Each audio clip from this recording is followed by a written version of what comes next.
को प्रकट कर पाऊँ। सो स्टार्ट करने से पहले मैं सभी लोगों को निवेदन करूँगा कि आप भी गायत्री मंत्र का उच्चारण मेरे साथ कर सकते हैं। ॐ भूर्भुवः स्वः तत्सवितुर्वरेण्यं भर्गो देवस्य धीमहि धियो यो नः प्रचोदयात्। तो जैसे कि मैंने श्रृंखला बहुत पहले से चालू की थी, तो जिसमें हमने अंतिम लक्ष्य से मोक्ष से की बात और वो कैसे उसे प्राप्त करें, उसके बारे में मैं बहुत सारे अपने विचारों को, अपने चिंतन को, जितनी मेरी सामर्थ्य है, मैं उनको प्रकट कर रहा हूँ आपके सामने। तो जितना मेरा चिंतन है, स्वाध्याय है, तो जैसा कि हम सब जानते हैं कि हमारा जो अंतिम लक्ष्य है, वो मोक्ष है। हालाँकि अभी तक हम बहुत लोग इस चीज़ को नहीं समझ पा रहे हैं, लेकिन हमारा अंतिम लक्ष्य मोक्ष ही है। तो उसको कैसे प्राप्त करें, एक जो वैदिक फ्रेमवर्क है, उसके बारे में मैंने कई दिनों से इस चीज़ को कवर करना चाह रहा हूँ और अपनी जितनी भी मेरी सामर्थ्य है, उसके हिसाब से उसको बताते जा। तो इसमें हर ये किस तरह से इस चीज़ को समझा जाए, वो भी हमारे शास्त्रों में अलग-अलग शैली है और बहुत अच्छी शैली है। उसको क्वेश्चन आंसर के थ्रू, क्यूरियोसिटी के थ्रू कैसे इसमें लोगों को इंटरेस्ट जगाया जाए और हर हर जो इसका ज्ञान है, अलग-अलग पर्सपेक्टिव से कैसे लोगों को समझाया जाए ताकि ये समझ सकें। और इसी के श्रृंखला में ये सत्संग चलता रहता है, क्योंकि हर कोई व्यक्ति, हर कोई मनुष्य अपने-अपने तरीके से किसी चीज़ को समझता है। सब इतने तरह के लोग हैं संसार में, तो किसी को किस तरह से समझ में आता है, किसी को किस तरह से समझ में आता है। तो यही एक उद्देश्य रहता है कि कैसे हम इस चीज़ को लोगों को समझा सकें, व्यावहारिक रूप में समझा सकें और कैसे इसका हम आचरण भी, इस ज्ञान का आचरण कर पाएँ। तो यही सबसे बड़ी समस्या है कि इतना सारा ज्ञान है, वेदों का ज्ञान है, शास्त्रों का ज्ञान है, इतने सारे महापुरुषों का ज्ञान है। अब उन ज्ञान को हम व्यावहारिक कैसे बनाएँ? ये बहुत बड़ी उलझन है और बहुत बड़ी समस्या भी है। तो मेरे लिए भी वही समस्या है, जब से मैंने स्वाध्याय चालू किया, तो मुझे यही समझना बड़ा मुश्किल होता था, मैं कैसे इन सब चीज़ों को जोड़ूँ, ताकि मैं ये जो ज्ञान है, इतना सारा ज्ञान है, मेरे लिए, मेरे लाभ के लिए हो, कैसे मैं उसको व्यवहार में ला पाऊँ। तो ये प्रयास सतत चल रहा है, हालाँकि मैं अभी कहूँगा कि अभी भी मैं बहुत पीछे हूँ उस प्रयास में, लेकिन जितना मैं समझ पा रहा हूँ, आप लोगों के सामने प्रकट करता जा रहा हूँ और मुझे ये मौका मिल रहा है, तो ये भी मेरा बहुत बड़ा सौभाग्य है कि मुझे ये मौका मिल रहा है कि आप लोगों के सामने इसको प्रकट कर पाऊँ। तो इस बारे में मैं इसको थोड़ा-सा समरी में, ताकि वो कड़ी जुड़ती जाए तो उस तरह से बहुत अच्छे से समझ में आता है। तो जो हमने चालू किया था कि हमारा जो मनुष्य का ही अंतिम लक्ष्य है, क्योंकि बाकी योनियाँ जो हैं, वो तो भोग योनियाँ हैं। बस सिर्फ़ मनुष्य की योनि है जो कर्म योनि है, जिसमें कि मनुष्य जो प्रयत्न करके प्राप्त कर सकता है। और क्या प्राप्त करना चाहता है मनुष्य? हमेशा सुख प्राप्त करना चाहता है।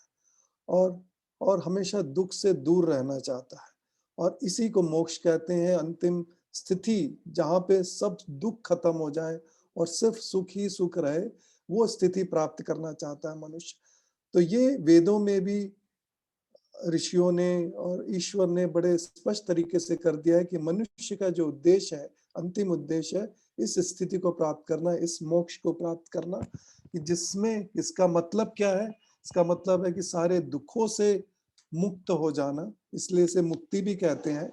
सारे दुखों से मुक्त हो जाना और सारे सुखों को प्राप्त कर लेना। तब ये कैसे होता है? ये किस तरह से प्राप्त हो सकता है? तो उसका जो रास्ता बताया, जो उसकी उपलब्धि बताई, कैसे किया जा सकता है? ईश्वर प्राप्ति से। जब तक हम ईश्वर के निकट नहीं पहुँचेंगे या ईश्वर के इसके ध्यान में नहीं जाएंगे या ईश्वर को अ, अंतिम अवस्था में कहते हैं ईश्वर का साक्षात्कार नहीं करेंगे, तब तक हम इस स्थिति में नहीं पहुंच सकते। तो अब ये सबसे बड़ी समस्या होती है कि ईश्वर की प्राप्ति करे कैसे? इसका क्या मार्ग है? कोई रास्ता वेद ने बताया है, शास्त्रों ने बताया है कि हम ईश्वर प्राप्ति से अगर हमें मोक्ष मिलता है, तो ईश्वर प्राप्ति कैसे करें? तो इसका भी मार्ग बताया गया है कि हमें तो सबसे पहले शरीर दिया गया, मनुष्य जो योनि है, शरीर है, यही एक बहुत बड़ा साधन है। इसके अंदर 3 तरह के शरीर हैं, जो मैंने कुछ-कुछ कवर भी किया है और भी लोग कवर करते रहते हैं। हमारा स्थूल शरीर है, सूक्ष्म शरीर है और कारण शरीर। तो ये सबसे बड़ा साधन है, इसको उपयोग करके हमें ईश्वर प्राप्ति की तरफ बढ़ना है। तो उसको कैसे उपयोग करें? तो इसमें सबसे बड़ा योग दर्शन का अ, उदाहरण लिया जाता है और 2 योग दर्शन की गाइडलाइंस मानी जाती है जो बहुत ही व्यावहारिक है। तो इसमें यह है कि चित्त वृत्ति निरोध, अगर हमें ईश्वर प्राप्ति करनी है, तो हमें अपने चित्त मन से पहले तो ज्ञान प्राप्त करना है और बहुत सारा ज्ञान संस्कार रूप में हमारे चित्त में पहले से ही पड़ा हुआ है, क्योंकि हम पुनर्जन्म को मानते हैं। हम 3 इनको मानते हैं, 3 तत्व हमारे जो आत्मा, परमात्मा और प्रकृति जो अनादि है। तो जो आत्मा है वो कभी मरती नहीं है, तो इसके साथ जो भी ज्ञान है, जब तक ये मुक्त नहीं होती है, सूक्ष्म शरीर से अटैच होता हुआ हर जन्म में जाता है संस्कार के रूप में और वो ज्ञान हमेशा हमारे साथ रहता है, इस जन्म में भी है। तो उस ज्ञान को और उस ज्ञान को बढ़ा के हम कैसे चित्त से, बुद्धि से अपने ज्ञान को बढ़ाएँ और ईश्वर प्राप्ति के ज्ञान को प्राप्त करें और ईश्वर उस ज्ञान को प्राप्त करते-करते हम अपने चित्त को, क्योंकि क्या है जो चित्त ही है, जो भी हम देखते हैं वो हमारे चित्त में पटल में बनता जाता है, वही ज्ञान होता है और उसी को हम संसार समझे बैठे हैं, जबकि वो सत्य नहीं है। तो सत्य कब हमें पता चलता है, जब हम पहले तो जाने, फिर धीरे-धीरे उस चित्त को हटाते जाएँ और सबसे पहले अपने आप को जानें, क्योंकि हम अपने आप को भी सिर्फ चित्त से ही जान पाते, जो भी संसार है उसी को ही हम अपना समझ बैठे हैं और अपने आप को संसार समझ बैठे हैं। तो वो भी सत्य नहीं है। तो हम क्या है कि जब उस चित्त से इस ज्ञान को प्राप्त करके अपने चित्त को उस शरीर से अलग करते हैं, तब जाके हम पहले तो अपना साक्षात्कार करते हैं, जो हमारी आत्मा है, जो हम असली में है, जो हम आत्मा है, उसको हम साक्षात्कार करते हैं और उसी के बाद जब तक हम पहले अपने आप को जाने, फिर उसके बाद ईश्वर को जाने और ईश्वर को प्राप्त। तो ये पूरी की पूरी विधि-विधान योग दर्शन के हिसाब से किया गया है। तो अब इसको हम और डिटेल में अगर समझें तो इसे कैसे प्राप्त करें हम अपने दैनिक दिनचर्या के हिसाब से हम क्या करें, कैसे करें, किस तरह से इसको करें कि हम ईश्वर प्राप्ति तक पहुँच पाएँ, अपने चित्त को पहले तो ज्ञान को प्राप्त करें और चित्त को धीरे-धीरे रोकते, स्थिर करते-करते पूरी तरह रोक पाएँ, अपने आप को जानें और फिर ईश्वर को जानें। तो इसके लिए भी मार्ग बताया है, उसके लिए भी एक वर्ण गृहस्थ य आश्रम व्यवस्था, वर्णाश्रम व्यवस्था भी वेदों ने बहुत अच्छे से बताई है। तो उसमें ये है कि हर कोई व्यक्ति, हर कोई मनुष्य जब उत्पन्न पैदा होता है, तो उसके बाद उसे 4 आश्रम में नियोजित किए गए हैं।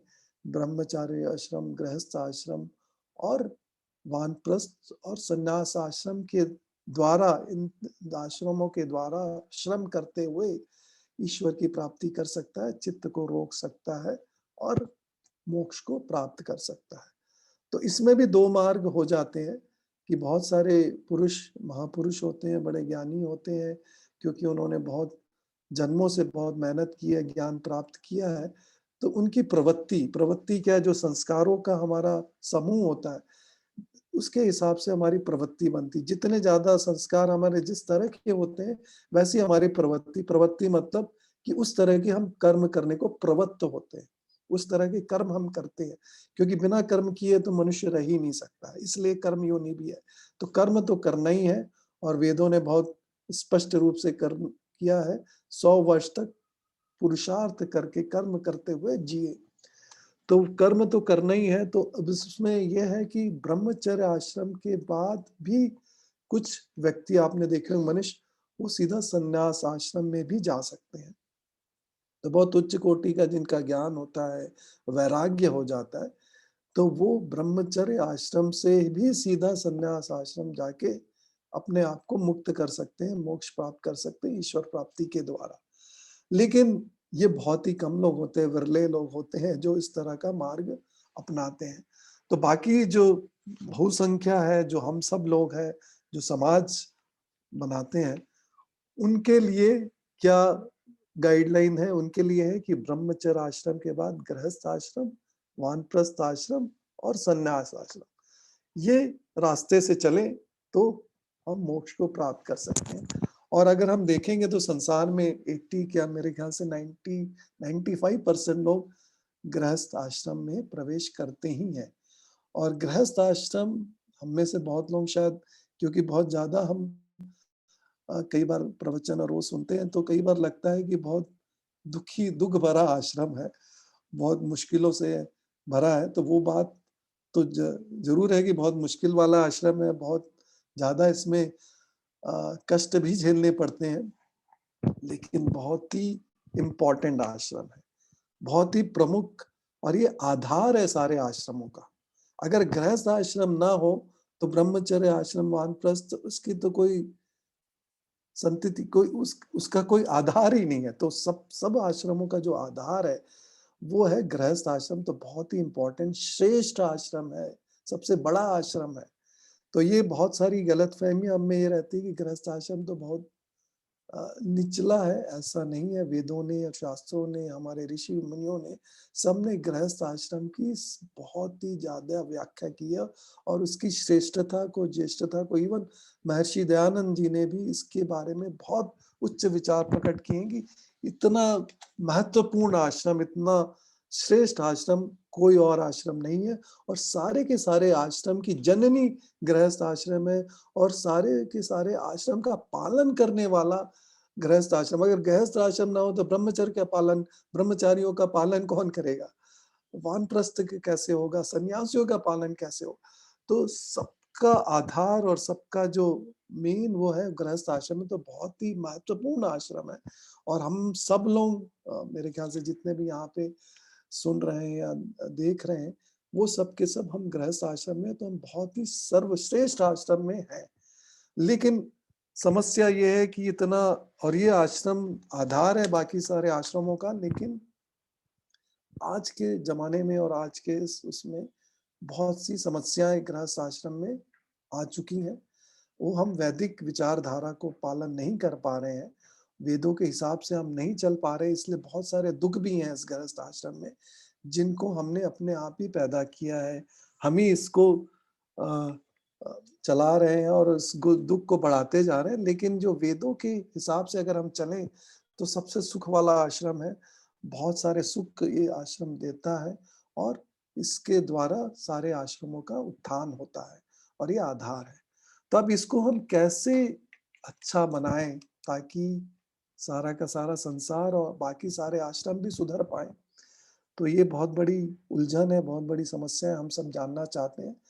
तो इसमें जैसे मैंने कहा कि चित बाकी जो आश्रम है, ब्रह्मचर्य या वानप्रस्थ या जो सन्यासी भी होते हैं, उनको इतना ज़्यादा और लोगों से इतना संबंध नहीं होता, और मनुष्यों से। लेकिन जो गृहस्थ आश्रम है, बहुत ही व्यावहारिक आश्रम है। तो इस हमारे लोगों का बहुत सारे मनुष्यों से संबंध होता है, और उसके कारण जो हमारी चित्त की वृत्तियां हैं, जो चित्त है बहुत अशांत भी होता है, और बहुत हमें मर्यादा में रह के काम करना पड़ता है, बहुत कठिन होता है। तो हमें अपने आप को सुखी रहना बहुत मुश्किल होता है गृहस्थियों को, क्योंकि बहुत बिजी, बहुत ही, तो ये कर्म का भी आश्रम कहा जाता है, क्योंकि इसमें सारे कर्म गृहस्थ ही करता है। तो गृहस्थ आश्रम ही कर्म आश्रम है। बहुत लोग इस चीज को, ऋषियों ने इसको कहा है। तो सारे जो कर्म है गृहस्थ आश्रम से ही होते हैं, और इसका आधार। तो अब ये जो गृहस्थ आश्रम को हम सुखी कैसे बनाए, तो इसके पहले, और जो हमारे संबंध है, गृहस्थ आश्रम वाले ही सारे संबंधों को पालते हैं, चाहे वो माता पिता का हो, स्त्री पुरुष का हो, भाई बहन का हो, समाज के साथ मित्र का हो, किसी का भी हो, सारे संबंध गृहस्थ आश्रम में होते हैं और हम उन्हीं संबंधों में उलझे रहते हैं। और उन उलझनों के कारण हमारी चित्त की वृत्तियां हमेशा ऊपर नीचे होती रहती है और बहुत वृत्तियां, बहुत सारे संबंध हमें बहुत परेशान करते रहते हैं, जिसके कारण जो हम अंतिम लक्ष्य है मोक्ष की तरफ बढ़ने में रुके रहते हैं, अड़चनें आती हैं, बहुत बाधाएं आती हैं। तो कैसे हम इन सारे संबंधों को अच्छा करें, इन चित्त की वृत्तियों को अच्छा करें और कैसे हम अपने उस लक्ष्य की तरफ बढ़ें, इसके बारे में मैं थोड़ा-सा, ये बहुत बड़ा टॉपिक है, मैं तो आज सिर्फ़ एक इसकी स्टार्टिंग करने जा रहा हूँ। थोड़ी कुछ चीज़ों को मैं यहाँ पे स्थापित करना चाहता हूँ, कुछ चीज़ों को यहाँ बताना चाहता हूँ, लेकिन ये तो बहुत बड़ा विषय है, बहुत सारी चीज़ें हैं इसमें कवर करने की। लेकिन संबंध के बारे में, तो स्त्री-पुरुष का जो संबंध है इस संसार में, वो गृहस्थ आश्रम में ही है, किसी और आश्रम में आपको, और इसकी स्टार्टिंग वानप्रस्थ आश्रम में भी, क्योंकि गृहस्थ आश्रम से ही वानप्रस्थ में जाते हैं स्त्री पुरुष का, फिर भी संबंध वहां पे रहता है। तो स्त्री पुरुषों का जो सबसे संबंध है वो गृहस्थ आश्रम में ही होता है और ये संबंध बहुत सर्वश्रेष्ठ संबंध है। अब इसके बारे में कैसे, ये इस चीज को जब हम गृहस्थ आश्रम को अच्छे बताने की बात कर रहे हैं, कैसे हम इसको अच्छा बना सकते हैं, इसका उद्देश्य क्या है गृहस्थ आश्रम का, उसको समझना बहुत ज़रूरी है। तो बहुत सारे जो ब्रह्मचर्य आश्रम है जिसमें ज्ञान प्राप्त करना है, जो संन्यास आश्रम है, क्योंकि गृहस्थ आश्रम के बिना आप वानप्रस्थ तो कर नहीं सकते हैं, तो ब्रह्मचर्य से ऐसे वान सीधा संन्यास, तो उनका मुख्य उद्देश्य तो सिर्फ मोक्ष प्राप्त करना है। लेकिन गृहस्थ आश्रम के 3 उद्देश्य हैं और वो 3 उद्देश्य को हम विवाह संस्कार में देखते भी हैं। उनको उस विवाह की जो विधान है, उसमें उन चीज़ों को बताया भी जाता है। एक क्रिया के थ्रू, 3 क्रियाएँ होती हैं, उसके थ्रू उस चीज़ों को गृहस्थ को उस समय, विवाह के समय ही संस्कार में समझाया भी जाता है, बताया भी जाता है। तो क्या 3 उद्देश्य हैं गृहस्थों के, उनको मैं यहाँ पे सबसे पहले बताना चाहूँगा। तो हम में से बहुत लोग शायद इस चीज को जानते हैं, हम 3 ऋण लेके पैदा होते हैं। इसे कहते हैं पितृ ऋण, देव ऋण और ऋषि ऋण। तो पितृ ऋण तो क्योंकि हम पैदा हुए हैं अपने माता-पिता से, तो वो हमारे ऊपर एक ऋण है, हमें उसे चुकाना है। कैसे हम उसे चुकाना है, तो इसलिए उसको ऋण कहा जाता है। तो वो एक चुकाना, वो गृहस्थियों का ही काम है, कोई और उस ऋण को नहीं चुका सकता।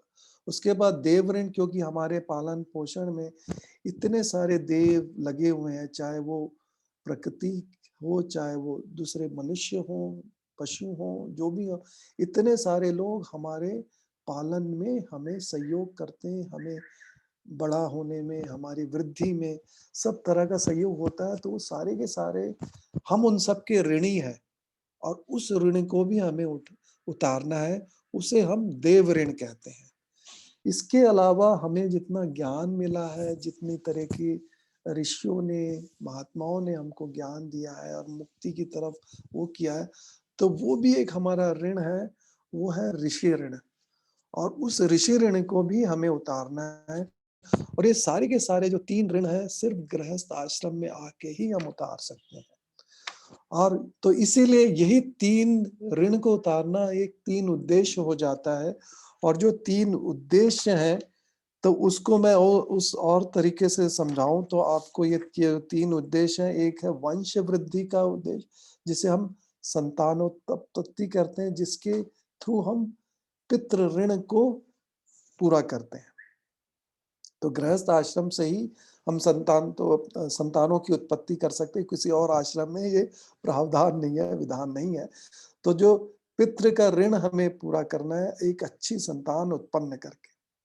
तो संतान उत्पत्ति एक मुख्य लक्ष्य है गृहस्थ आश्रम का, तो उसे गृहस्थियों को पूरा करना है। दूसरी जो देव ऋण है, देव ऋण का मतलब क्या है कि हमको जितने भी लोग ने हमें सहयोग दिया है, हमें वृद्धि करने के लिए, हमारे पालन-पोषण के लिए, उन सब का भी हमें सेवा करनी है। तो जिसको अगर हम विशाल रूप में देखें, तो राष्ट्रीय सेवा, पूरे समाज की, राष्ट्र की सेवा करनी है, वो किसे करनी है? वो भी गृहस्थियों को करनी है। क्योंकि सन्यासी तो पूरी राष्ट्र की नहीं कर सकता, तो वो जो सेवा है वो भी गृहस्थियों को करनी है। और जो तीसरा है, जो तो सभी के लिए, सारे मनुष्यों के लिए वो उद्देश्य बना हुआ है, प्रभु प्राप्ति, मोक्ष भी हमें प्राप्त करना। तो ये नहीं है कि गृहस्थी मोक्ष नहीं प्राप्त कर सकता। गृहस्थ के बाद वानप्रस्थ, संन्यास, जैसे कहा ये रास्ता लिया हुआ है, तो गृहस्थ आश्रम के बाद वानप्रस्थ और संन्यास आश्रम के द्वारा ही मोक्ष को, तो वो ये तीनों उद्देश्य गृहस्थियों को ध्यान में रखने हैं और उसके हिसाब से अपने कामों को, कर्मों को, कर्तव्यों को करना है। तो आप समझ लीजिए कितना मुश्किल काम है गृहस्थियों का, क्योंकि सन्यासियों को तो सिर्फ मोक्ष प्राप्त करना है, तो उनका तो पूरा का पूरा फोकस और कंसंट्रेशन सिर्फ मोक्ष प्राप्ति है। लेकिन गृहस्थियों का 3 उद्देश्य है, क्योंकि उन्होंने हमने इस आश्रम को चुना है, हमने इस रास्ते को चुना है, तो हमें ये तीनों उद्देश्यों को प्राप्त करना है। हमें राष्ट्र की सेवा, हमें देव ऋण को भी चुकाना है, हमें पितृ ऋण को भी चुकाना है, हमें ऋषि ऋण को भी चुकाना है मोक्ष प्राप्त करके। तो ये जो 3 उद्देश्य हैं, इसको विवाह संस्कार में भी 3 क्रियाओं के थ्रू एक्चुअली दर्शाया जाता है। हालाँकि शायद मुझे भी इतनी तरह से याद नहीं है, आप में से, क्योंकि विवाह में हम शायद इतने बिज़ी रहते हैं कि शायद इन चीज़ों को इतने अच्छे से समझ नहीं पाते। और शायद ये सब मौके हैं जिसके थ्रू हम अपने ही आप समझ पाएँ कि इन सत्संग के द्वारा कि एक्चुअली वो विवाह का क्या विशेष वो होता है जिसके थ्रू हम अपने गृहस्थ आश्रम को उन्नति की तरफ ले जा सकते हैं। तो उसमें 3 क्रियाएँ होती हैं। 3 क्रियाएँ कहा जाती है, मधुपर्क, पाणिग्रह जो हम फेरे लेते हैं, और सतपदी, सतपदी। तो जो मधुपर्क है की जो क्रियाएँ होती है, वो तो जो हमारा उद्देश्य है राष्ट्रीय सेवा, देव ऋण को करने वाला, उसके अनुसार उसके उस उद्देश्य को प्राप्त करने के लिए उसमें बताया जाता है कि कैसे हम इस चीज़ को कर सकते हैं। तो उसमें हम बहुत सारे वचन और उस तरह की चीज़ें करते हैं जिसमें सारा पूरा का पूरा विधि-विधान होता है। और इस मधुपर्क जो एक द्रव्य होता है, जिसको यूज़ करके वो सारे प्रावधान और विधान किया जाता है, 3 चीज़ों का होता है, वो भी एक सिम्बॉलिक है। उसमें मधु मतलब कि हनी, घी और दही होता है। तो ये चीज़ें कि मतलब हम जब राष्ट्र सेवा कर रहे हैं, जब हम समाज सेवा कर रहे हैं, लोगों की सेवा कर रहे हैं, तो एक तो मधुरता से करें। और यही होता है, अगर हम किसी की भी कोई सेवा कर रहे हैं, अनमने मन से करें, अ, मधुरता से ना करें, तो उस सेवा का कोई फ़ायदा नहीं है, ठीक है? आप उतना ही दुःख उसको उत्पन्न कर रहे हैं। तो ये चीज़ें मतलब सोचिए, विधान विवाह में हमें बताया गया कि कैसे हम लोगों की सेवा करें, कैसे राष्ट्रीय सेवा करें, तो वो प्रक्रिया, जो क्रिया है मधुपर्क की, जिसके द्वारा ये सब चीज़ें हमें विवाह के संस्कार में बताई जाती हैं, हालाँकि हम में से मुझे तो नहीं याद है। तो उसमें इस तरह से बताया जाता है कि मधु उस द्रव्य में मधु है, घी है और उसमें दही है। तो इनकी क्या विशेषताएँ हैं? मधु की विशेषता है कि हमेशा मधु किसी भी स्थिति में, और गृहस्थियों के लिए बहुत मुश्किल काम है कि हर स्थिति में मधुरता बनाए रखना। तो इसका मतलब है कि हम हर परिस्थिति में जब भी हम किसी की सेवा कर रहे हैं, चाहे माता-पिता, अतिथि की या किसी भी पशु की, किसी की भी हम सेवा कर रहे हैं, अपने हृदय में मधुरता बनाए रखें, अपने विचारों में मधुरता बनाए रखें, अपने व्यवहार में मधुरता बनाए रखें। और इसको करने के लिए हमें क्या चाहिए? बल चाहिए। तो उसका कहाँ से? उसके लिए उसमें घी भी है। घी से हमें एक मिलता है बल। तो हमारा शारीरिक जो वो है, इतना बलशाली हो, तो इसलिए गृहस्थियों को शारीरिक रूप से बहुत स्वस्थ होना भी ज़रूरी होता है, कि अगर हम थोड़े भी बीमार पड़ गए तो पूरा का पूरा जो घर का काम-काज पूरा बिगड़ जाता है। तो उसमें घी के द्वारा क्या संदेश दिया गया है कि हम शारीरिक रूप से बहुत बलशाली भी हों, ताकि हम ये सब काम कर पाएँ, मधुरता से कर पाएँ, बल हो और स्थिरता, क्योंकि ये भी बहुत बड़ा वो होता है कि हम कई काम क्या होते हैं कि एक बार करते हैं, दूसरी बार नहीं करते, तीसरी बार करते हैं। तो स्थिरता, हमारी जो स्थिरता है वो दही का गुण है। दही हमें स्थिरता प्रदान करता है जैसे। तो ये जो 3 द्रव्यों के गुण उस मधुपर्क में होते, वही देव ऋण के मतलब कैसे हम लोगों की पूजा करें, कैसे हम लोगों की सेवा करें, ये इस चीज को सिंबॉलिकली रिप्रेजेंट करते हैं। और विवाह संस्कार में इनके बारे में हमें प्रवचन दिया जाता है कि कैसे हम राष्ट्र की सेवा, हम कैसे समाज की सेवा, कैसे लोगों की सेवा करें, ताकि हम गृहस्थ आश्रम के इस उद्देश्य को अच्छे से प्राप्त कर पाए। और जो दूसरा क्रिया होती है वो फेरों की होती है। उद्देश्य अब हम सब याद रखते हैं कि हमने फेरे लिए हैं, लेकिन उनका क्या उद्देश्य है शायद हम इतने अच्छे से नहीं जान पाते। इस फेरों का उद्देश्य होता है वंश वृद्धि करना। तो इसका भी एक सिंबॉलिक रिप्रेजेंटेशन ऐसा है कि हम उस यज्ञ के जो भी कुंड होता है उसके चारों तरफ फेरे लेते हैं। तो ये इस विचार से किया जाता है कि हमारी वंश की वृद्धि चारों तरफ फैले, पूरे संसार में फैले। अगर हम ब्राह्मण प्रवृत्ति के हैं तो हमारा ज्ञान सारे संसार में फैले। अगर हम क्षत्रिय प्रवृत्ति के हैं तो हमारा राज्य सारे संसार में फैले। और अगर हम वैश्य प्रवृत्ति के तो हमारा व्यापार पूरे संसार में फैले। तो देखिए इतना बड़ा हमें संदेश विवाह संस्कार में ही मिलता है कि गृहस्थियों को क्या करना है। तो जो हमारा जो दूसरा उद्देश्य है वंश वृद्धि, जो संतान उत्पत्ति की बात करते हैं, तो इतना बड़ा उद्देश्य है कि हम अपनी प्रवृत्तियों को, अपने वंश को इस तरह से विस्तार करें कि सारे संसार का उपकार करे वो, सब तरफ फैले वो। तो ये एक उद्देश्य इस प्रक्रिया से फेरों के थ्रू हम अ, जानते हैं विवाह संस्कार में। और जो तीसरा है उद्देश्य हमारे गृहस्थ आश्रम का, जैसे मैंने कहा, मोक्ष को प्राप्त करना तो गृहस्थियों का भी उद्देश्य है। तो उसको प्राप्त करने के लिए वो सप्तपदी की भी क्रिया होती है। और उसमें हमें 7 तरह के ज्ञान के बारे में बताया जाता है, किस तरह से गृहस्थियों को मोक्ष प्राप्ति के लिए किस तरह के ज्ञान को प्राप्त करें, जिससे वो मोक्ष की तरफ बढ़े, रुके ना। तो उसमें जो 7 तरह के जो ज्ञान है, एक तो अंतःकरण की शुद्धि वाला ज्ञान, हम अंतःकरण की शुद्धि कैसे प्राप्त करें, वैराग्य कैसे प्राप्त करें, मन की स्थिरता कैसे रखें, उपासना, क्योंकि ईश्वर की उपासना ये हर गृहस्थियों को, मतलब ये हम में से बहुत सारे लोग गृहस्थियों में हम शायद नहीं कर पाते, अग्निहोत्र उपासना, ईश्वर उपासना, संध्या उपासना नहीं कर पाते। ये बहुत बड़ा हमें कमजोरी आ गई है इस आजकल की जनरेशन में, जबकि वैदिक कालों में ये बहुत स्ट्रांग था। कोई भी प्रवृत्ति हो आपकी, ब्राह्मण हो चाहे वैश्य हो चाहे क्षत्रिय प्रवृत्ति हो, ये प्रावधान वेदों में स्पष्ट लिखा गया है कि संध्योपासना पंच महायज्ञ जो है वो हमें करने ही है।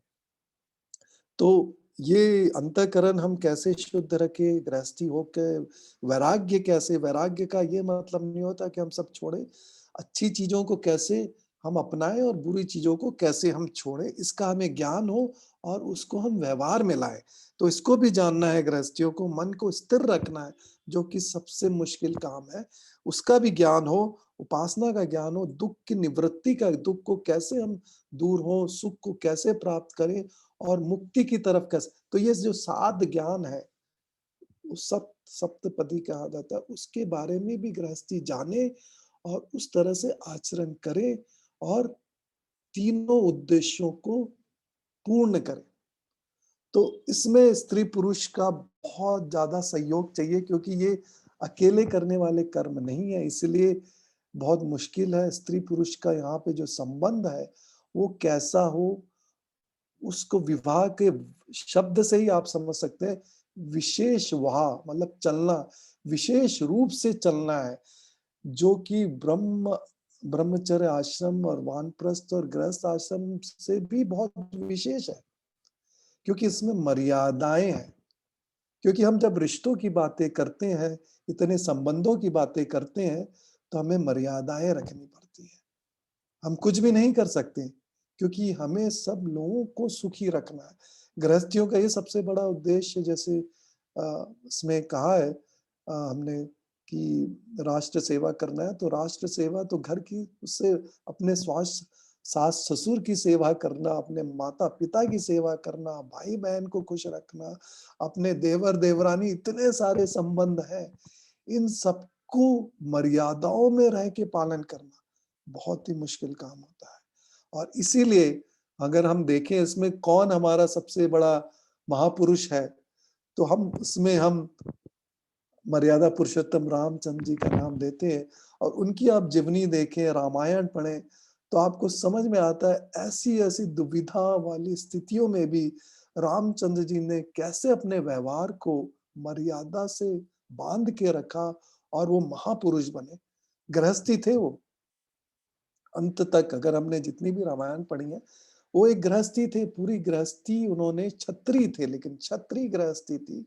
तो उन्होंने पूरे मर्यादाओं को पालन करते हुए एक एक अच्छे गृहस्थ होने का उदाहरण हमें पेश किया है। तो इसलिए हम सब गृहस्थियों को रामायण पढ़ने का भी उपदेश दिया जाता है कि रामायण की कथा हम जितने अच्छे से समझें, जितने अच्छे से उसका आचरण हम अपने व्यवहार में करें, हमारा बहुत उत्थान होगा, बहुत उद्धार होगा। इसलिए रामायण इतनी पॉपुलर है, इतने सालों पहले अगर मैंने जितना पढ़ा है, आर्य की उसके हिसाब से अगर हम उसकी गणना करें, तो रामायण करीबन 1 डेढ़ लाख वर्ष पूर्व हुई। लेकिन उसकी जो विशेषता है, उसकी जो अभी तक आप बोलोगे कि उसकी जो हमारे उसमें व्यावहारिकता है, वो अभी तक कायम है। क्योंकि वो एक ऐसा उदाहरण है रामचंद्र जी के, और रामचंद्र जी और सीता के संबंध का, जो हमारे लिए एक आइडियल है, और उसे गृहस्थियों को कैसे आचरण में लाना है, वो अभी तक एक हमारे लिए संघर्ष है, और हमारे लिए उस चीज का प्रयत्न करना है। तो ये जब चीजें मैं बता रहा हूँ, जो इसमें सबसे पहले, तो इससे आप समझ रहे हैं जब इतना बड़ा उद्देश्य दिया है, तो स्त्री पुरुष का सहयोग कितना ज्यादा इम्पोर्टेंट है। सिर्फ पति और सिर्फ पत्नी इस काम को नहीं कर सकते हैं। तो ये दोनों मिलके, पति और पत्नी मिलके इस सारे इन तीनों उद्देश्यों को प्राप्त कर सकते हैं। तो पति और पत्नी का सहयोग बहुत ही इम्पोर्टेंट है, और ये शायद हम हर दिन हर इसको महसूस करते हैं गृहस्थी होने का, कि अगर हमारा पति, अगर पत्नी है तो ये सोचती है अगर मेरा पति इसमें सहयोग कर दे तो मेरा जीवन सुखी हो जाए, मेरा काम आसान हो जाए। और पति भी ये सोचता है कि पत्नी मेरे से थोड़ा-सा अच्छे से व्यवहार कर ले और इस काम में सहयोग दे दे, तो मेरा, और ये जो सुख को हम जानते हुए भी बहुत मुश्किल होती है हमें इस चीज़ों को, क्योंकि हम पहले तो उद्देश्य नहीं जानते, गृहस्थ आश्रम का उद्देश्य क्या है? हम में से बहुत लोग इस उद्देश्य को नहीं जानते, और उस उद्देश्य को नहीं जानने से उसके कर्तव्यों को नहीं जानते, उसके कर्मों को नहीं जानते कि हमें क्या कर्म करने चाहिए।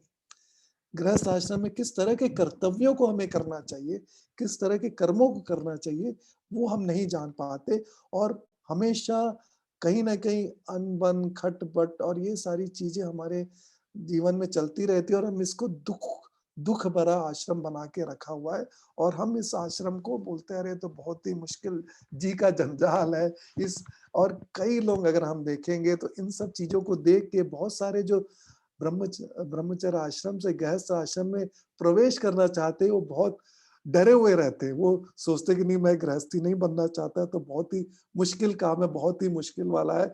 मैंने तो, क्योंकि वो देखते हैं दूसरे परिवारों को कि ये सँभालना और ये इस तरह से सुखी रहना तो पॉसिबल नहीं है। तो मैं तो, और वो बहुत सारी ये एंग्ज़ायटी हमेशा बनी रहती है। शादी के पहले तक बहुत लोगों में ये रहता है, और कि कैसे कोई मैं शादी कर पाऊँ, उनके लिए बहुत हिम्मत चाहिए, ये भी हम कहते हैं लोगों को। तो ये अगर हमें उद्देश्य पता हो गृहस्थ आश्रम का, उसके हिसाब से क्या कर्म करने हैं, और उसकी हम अगर तैयारी करें, तो हम इस आश्रम को सर्वश्रेष्ठ स्वर्ग बना सकते हैं। स्वर्ग और कहीं नहीं है, इसी आश्रम में ही है स्वर्ग। लेकिन हमने इसको किस तरह से नरक बनाते जा रहे हैं, पश्चिम सभ्यता आजकल, अच्छा वही मेरे से बात हो रही थी स्वाति जी की कि आज शायद वैलेंटाइन्स डे भी कहा मनाया जाता है। तो ये टॉपिक शायद बहुत रिलेवेंट लगा। हालाँकि ये बहुत एक कोइंसिडेंस है, मैंने ये सोच के तो ये टॉपिक नहीं कहा था, वो तो मैं अपनी श्रृंखला में जोड़ते चला जा रहा था कि कैसे मैं इस विषयों को जोड़ता चला जाऊँ ताकि ये व्यावहारिक बनते जाए और हम सबके लिए लाभकारी हो। तो वो उद्देश्य नहीं था, लेकिन शायद आज का दिन वैलेंटाइन्स डे जो पश्चिमी सभ्यता में, हालाँकि बहुत क्लैरिटी किसी को नहीं है, वो कहाँ स्त्री-पुरुष के बारे में ही संबंध को वैलेंटाइन्स डे को मनाया जाता है। लेकिन जो वैदिक सभ्यता है, वैदिक विचारधारा है, वैदिक परंपरा में स्त्री-पुरुष का संबंध तो बहुत ही पवित्र संबंध है। बहुत ही पवित्र संबंध है, इसको हम जितने अच्छे से समझ पाएँगे, इस पवित्र संबंध को, उतने ही हम सुखी बनेंगे। और उस संबंध को समझने के लिए मैंने इस विषय को अभी सिर्फ खोला है, सिर्फ स्टार्ट किया है और आज के दिन तो मैं नहीं कवर कर पाऊँगा। लेकिन मैं ज़रूर आप लोगों को कुछ चीज़ें जितनी मुझे ज्ञान हुआ, जितना मेरा सामर्थ्य, जितना मैं समझ पाया, उसके हिसाब से मैं बताना जा रहा हूँ। तो विवाह क्या है? विशेष रूप से 2 स्त्री-पुरुष का चलना, आचरण करना, ताकि इन 3 उद्देश्यों को जिसके बारे में मैंने बताया, को हम प्राप्त कर सके पति-पत्नी बनकर। क्योंकि बहुत बड़े-बड़े उद्देश्य हैं, छोटे-मोटे उद्देश्य नहीं है। हमें पितृ के ऋण को चुकाना है, हमके देव ऋण को चुकाना है और हमें ऋषि ऋण को चुकाना है और इन 3 उद्देश्यों को प्राप्त करना है और मोक्ष को तो प्राप्त करना ही है। मोक्ष का उद्देश्य नहीं हटता है गृहस्थी बनकर। मोक्ष का उद्देश्य तो रहता है, सतत रहता है, चाहे वो गृहस्थी रहे, चाहे वो सन्यासी रहे। तो अब ये जो विशेष आचरण हमें करना है, वही वो विवाह है और इसमें जब मैं आपको संबंधों के बारे में भी थोड़ा बताना चाहूँगा, अभी समय थोड़ा बचा है। तो जो हमारे संबंध होते हैं संसार में और स्पेशली जैसे मैंने कहा, सारे संबंध गृहस्थियों के ही ज़्यादा होते हैं, क्योंकि जो सन्यासी होता है या ब्रह्मचारी होता है, वो इतना संबंधों से विचलित भी नहीं होता, ना उसकी कोई इतनी संबंधों से कोई उसको लेना-देना भी ज़्यादा नहीं होता।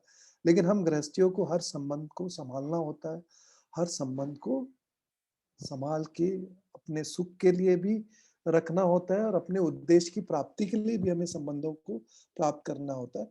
क्योंकि हम देव ऋण को नहीं चुका सकते अगर हम अच्छा संबंध नहीं बनाए। हम मोक्ष को भी नहीं प्राप्त कर सकते और हम जो संतान उत्पत्ति, जो संतान का पालन करना भी हम नहीं कर सकते अगर हमें संबंध रखने नहीं आते हैं तो। तो संबंध 2 तरह के होते हैं, एक नैमित्तिक संबंध होता है और एक वास्तविक या स्वाभाविक संबंध होता है। तो जो नैमित्तिक संबंध है तो वो तो किसी कारणवश होता है और हम शायद उसको बहुत अच्छे से समझ सकते हैं कि हमें किसी से कोई काम लेना होता है, कोई कुछ करना होता है तो वो परमानेंट नहीं होता, बहुत टेम्पररी होता है। किसी से किसी वर्कर से कोई काम करना है, किसी से कुछ काम करवाना है, तो वो भी एक संबंध होता है। हम उससे उतनी देर उससे वार्तालाप करते हैं या उससे बातें करते हैं या उससे कुछ वो काम करवाना है, उसके ज्ञान लेते हैं उसके, तो वो संबंध तो टेम्पररी रहता है, वो नैमित्तिक किसी किसी न किसी कार्य को पूर्ण करने के लिए हम किसी न व्यक्ति से या किसी भी चीज़ से हम संबंध स्थापित करते हैं। तो वो नैमित्तिक होता है, लेकिन वो वास्तविक नहीं है, मतलब वो लॉन्ग टर्म नहीं है, वो स्वाभाविक नहीं है। तो अगर हम स्वाभाविक संबंध देखें तो कई तरह के संबंध होते हैं, जैसे राजा का प्रजा के साथ, क्योंकि हम किसी भी देश में रहते हैं, किसी भी राज्य में रहते हैं, तो हमें ये संबंध बहुत मतलब स्वाभाविक है कि कोई ना कोई राजा होगा, कोई ना कोई प्रधानमंत्री होगा, कोई ना कोई प्रेसिडेंट होगा उस देश का और वो कैसा है, वो हमें हमारे जीवन में इम्पैक्ट करता है। लेकिन वो ये परमानेंट नहीं होता, क्योंकि क्या है कि वो कभी कोई और राजा हो सकता है, कोई और प्रधानमंत्री हो सकता है, कभी और। जैसे हमारे 20-25 साल या 50 साल की आयु में हम देखेंगे तो कितने प्रधानमंत्री बदल गए, कितने राष्ट्रपति। तो ये संबंध भी वास्तविक या स्वाभाविक संबंध नहीं है। लेकिन जो संबंध है जिसमें हम हर कुछ दूसरे को न्यौछावर कर देते हैं, तो मैं यहाँ पे डेफिनेशन देना भी चाहूँगा। वास्तविक संबंध वह है जिसमें एक का सब कुछ उस दूसरे के लिए हो, ऐसा संबंध एक्चुअली वास्तविक संबंध है। मतलब जो मेरा है, वो ही सब कुछ उसका है। ऐसे संबंध अगर हम दुनिया में देखें तो कितने हैं ऐसे संबंध? बहुत ही गिने चुने हैं। उसमें से भी वेदों ने और शास्त्रों ने 2 संबंध को स माना है जो वास्तविक संबंध है, जो परमानेंट है और जिसमें जैसे मैंने कहा कि जो कुछ मेरा है वही सब कुछ उसका भी है। तो उसमें एक तो माता-पिता और पुत्र का जो संबंध है, वो है क्योंकि जो भी माता-पिता का वही पुत्र का है और उनका जो संबंध है वो निष्काम संबंध है। क्योंकि माता-पिता पुत्र के लिए निष्काम भाव से काम करते हैं। ऐसा कोई संबंध नहीं है जिसमें कि आप अपने ही व्यक्ति अपने पुरुष, अपने परिवार की उन्नति में खुश हो। बाकी सारे संबंध में तो हम क्या होता है कि अगर कोई उन्नति कर रहा है तो हमें लगता है कि यार हम तो नीचे रह गए, हम तो शायद कम उन्नति में रहे। लेकिन एक माता-पिता पुत्र का ही संबंध ऐसा है कि पुत्र उन्नति करता है तो जितनी खुशी पुत्र को नहीं होती है, उससे ज्यादा खुशी माता-पिता को होती है। ये निष्काम भाव का संबंध है, बहुत ही उच्च कोटि का संबंध है, ये वास्तविक संबंध है। और इसीलिए माता-पिता पुत्र का जो संबंध है, बहुत मुख्य माना गया। आज मैं उस चीज को नहीं, लेकिन ये एक वास्तविक संबंध है, इसको भी मैं कभी कवर करना चाहूंगा। लेकिन स्त्री पुरुष का संबंध तो इससे भी आगे है, क्योंकि माता पिता और पुत्र के संबंध में तो एक शारीरिक संबंध है कि बिना उसके मतलब वो संबंध हो ही नहीं सकता। और क्योंकि माता पिता से जन्मा है तो मैं वो संबंध तो वास्तविक है, स्वाभाविक है। लेकिन जो पति पत्नी का संबंध है वो तो सिर्फ प्रेम का संबंध है। पति सब कुछ न्यौछावर कर रहा है, पत्नी सब कुछ न्यौछावर कर रही है एक दूसरे के लिए, सिर्फ प्रेम के कारण। ऐसा संबंध तो आपको दुनिया में कहीं नहीं मिलेगा, कहीं नहीं मिलेगा। इसलिए ये जो संबंध और ये जीवन पर्यंत संबंध है। आप सोचिए, आप में से बहुत सारे लोग वैवाहिक हैं, शायद 30 साल 25 साल 50 साल से आप वैवाहिक, तो इतना लंबा संबंध है कि अगर हम देखें आयु के हिसाब से भी, तो 25 वर्ष की आयु में अगर हम शादी करते हैं और अगर हमारी आयु 75 साल की भी होती है या 100 साल की भी होती है, इतना लंबा संबंध तो किसी और का नहीं होता। और ये वास्तविक संबंध है क्योंकि स्त्री ने अपना घर छोड़ के पति के घर पे आके पति के ऊपर सब कुछ न्यौछावर कर दिया। कोई कर सकता है ऐसा? ये संबंध ही करता है।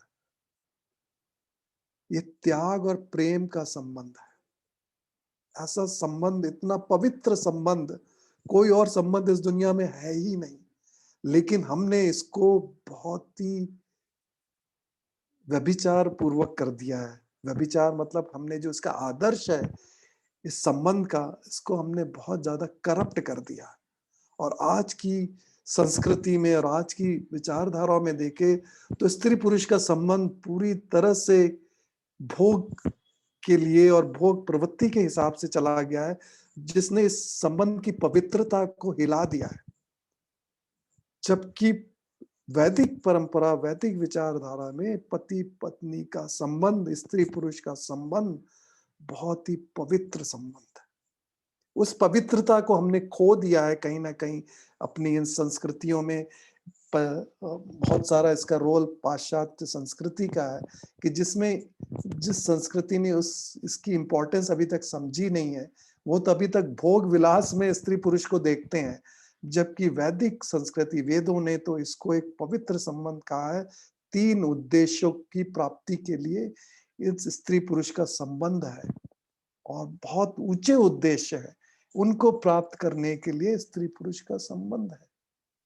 और और ये भी प्रावधान है वेदों में, बहुत स्पष्ट रूप से कहा गया है, एक स्त्री का एक पुरुष के साथ ही संबंध है।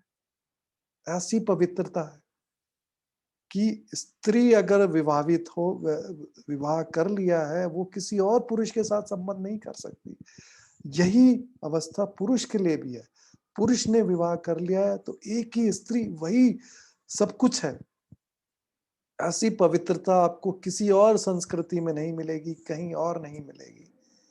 मेरे ख्याल से समय थोड़ा समाप्त हो रहा है, तो मैं आज के दिन मैं सिर्फ इतना ही इस चीज को कहना चाहूंगा कि गृहस्थ आश्रम मतलब जो एक रास्ता मोक्ष को प्राप्त करने का है, गृहस्थ आश्रम के थ्रू जाता है और हम सब ने वो रास्ता चुना है, क्योंकि हम सन्यासी नहीं बने हैं। हमने ब्रह्मचर्य आश्रम करके गृहस्थ आश्रम में प्रवेश किया और हो सकता है हम में से बहुत लोग वानप्रस्थ आश्रम चुने और उसके बाद अ, सन्यास आश्रम की तरफ जाएं।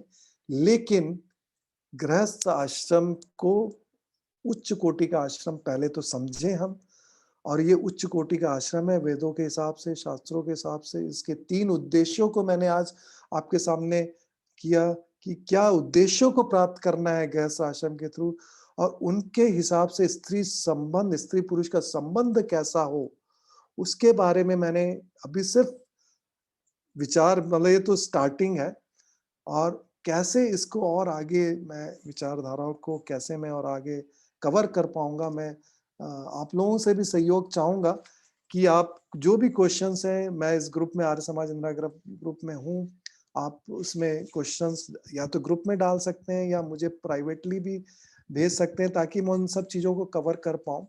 और मैं आर्य समाज को एक मतलब हम शायद आर्य समाज इंदिरा नगर बहुत सारे विवाह संस्कार करता है, तो मेरा एक निवेदन होगा कि हम इस तरह की कोई वर्कशॉप, जो भी लोग विवाह करते हैं आर्य समाज के अंदर, हम उनको कुछ इस तरह का ज्ञान दे पाए कि विवाह एक वर्कशॉप कर पाए या कुछ सीरीज ऑफ लेक्चर्स बना पाए या कंटेंट, तो वो एक बहुत बड़ा उपकार होगा इस समाज के लिए। अगर हम गृहस्थ आश्रम को सुधार पाए तो इससे बड़ा उपकार इस संसार का नहीं होगा।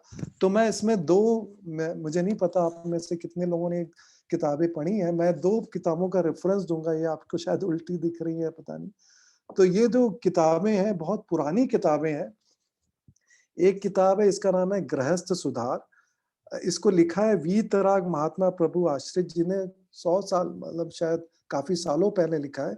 और एक और किताब है उन्हीं महात्मा ने लिखी है, जिसका नाम है गृहस्थ आश्रम प्रवेशिका। तो ये है कि पहले शादी के पहले कैसे हम तैयार हों, उसके बारे में है। और ये जो गृहस्थ सुधार है, अगर हम शादीशुदा हैं, वैवाहिक जीवन जी रहे हैं, तो अपने आश्रम को, गृहस्थ आश्रम को कैसे सुधारें, उसके बारे में। तो बहुत अच्छी किताबें हैं, हम इनका रेफरेंस ले सकते हैं, इनके कंटेंट के बेस पे हम कुछ वर्कशॉप और वो कर सकते हैं। और आप सभी लोगों से निवेदन रहेगा कि अगर आपको ये किताबें मिलती हैं, अगर नहीं मिलती तो आप मुझसे भी रिक्वेस्ट कर सकते हैं, मेरे पास हैं ये किताबें, इनका अध्ययन कर पाएँ, और मैं इनमें से आपको जो भी मौका मिलेगा, मैं इनको कवर करता चाहूँगा। धन्यवाद, बहुत-बहुत धन्यवाद। ओम नमस्ते जी। नमस्ते आशीष जी। नमस्ते, नमस्ते जी। अच्छा टॉपिक चुना आपने, गृहस्थ आश्रम, जो कि बहुत ही क्या मैं कहूंगी, सबसे श्रेष्ठ, सबसे महत्वपूर्ण और सब आश्रमों का आधार। सबका पालन पोषण गृहस्थी के ऊपर ही निर्भर करता है, और अच्छी जिम्मेवारी के साथ अगर इसको निभाया जाए तो असली शब्दों में ये गृहस्थ स्वर्ग जीवन बन सकता है। परंतु कुछ आज के इस वातावरण में, आज के इन हालातों में, जब लोगों ने पाश्चात्य सभ्यता को अपनाना शुरू कर दिया और जहां पर लिव इन रिलेशनशिप्स आ गए, तो जो बिल्कुल इसकी बेसिक बुनियाद है, जो पवित्रता है, वही जाती रही है। परंतु हम अपनी वैदिक विचारों से पुनः इसको इस्टेब्लिश कर सकते हैं। और क्योंकि विवाह संस्कार मैं भी करवाती हूँ, और जो आपने ये एक सुझाव दिया कि वर्कशॉप्स, मैंने सबसे पहले शुरू करने से पहले माता जी को यही सुझाव दिया था कि जो लोग शादी के लिए पहले आते हैं फॉर्म भरने, हम उनको रिक्वेस्ट करें कि वो एक वर्कशॉप हमारी अटेंड करें, और उनको पता तो चले कि शादी करने से पहले कोई भी एग्जाम देना होता है, कहीं पर भी कुछ भी, तो हम उसकी कुछ तैयारी करते हैं। तो यहाँ पर तो बिल्कुल कुछ भी नहीं पता होता। और जो आप बुक्स का मेंशन कर रहे हैं, गृहस्थ सुधार, गृहस्थ प्रवेशिका, और गृहस्थ, ये 2 किताबें, एक और भी शायद थी या ये 2 थी। ये मुझे मेरे दहेज में मेरे पेरेंट्स ने दी थी, और बढ़िया। जिनकी लिखी हुई हैं, उनके तो हाथों में मैं पली-बड़ी हुई हूँ। मेरे पेरेंट्स की शादी भी उन्होंने ही करवाई थी, महात्मा प्रभु आश्रित जी। तो मैं इस मामले में बहुत सौभाग्यशाली रही हूँ। ये बुक्स मैंने सब अच्छे से पढ़ी हुई हैं, और बहुत ही सुंदर तरीके से सब कुछ इसमें समझाया गया है। परंतु जब ये प्रपोज़ल दिया गया था कि वर्कशॉप करें, तो जिन लोगों को कहा, उन लोगों के पास फुर्सत ही नहीं है। वो लोग तो आते हैं और कहते हैं कि बस 2 दिन में, 4 दिन में हमारी शादी का टाइम फिक्स कीजिए। उनको कोई वर्कशॉप में, बहुत रेयर ही कोई होगा जिसको कोई इसमें इंटरेस्ट आएगा। और अगर हम वर्कशॉप के लिए लोगों को बुलाते भी हैं, तो फिर वो सारे मैरिड लोग ही हैं, और अगर मैरिड लोग भी आते हैं, तो उनको भी मैं तो सोचती हूँ फ़ायदा होगा, क्योंकि हम लोगों को भी कहाँ ये चीज़ें पहले पता थी। अब कुछ समझ आनी शुरू हुई। तो बहुत अच्छा विषय लिया है आपने, और आपको बड़ी जल्दी आगे भी समय देंगे, ताकि आप इसको आगे बढ़ा सकें। तो इन्हीं शब्दों के साथ आपका धन्यवाद। इंदु आनंद जी का भजन बहुत ही मधुर था, बहुत अच्छा लगा। ऋषि दयानंद नमस्कार बारंबार, बहुत प्यारा भजन था। आज पंडित जी ने यज्ञ रूप भी बहुत अच्छे से रोजर वाली पद्धति से बोला, उनका भी बहुत सुंदर लगा। तो सबके स्वस्थ पूर्ण मंगल कामना करते हुए अब पंडित अरुण देव जी से रिक्वेस्ट करती हूँ कि वो अपना इस कार्यक्रम को समापन की ओर ले चलें। पंडित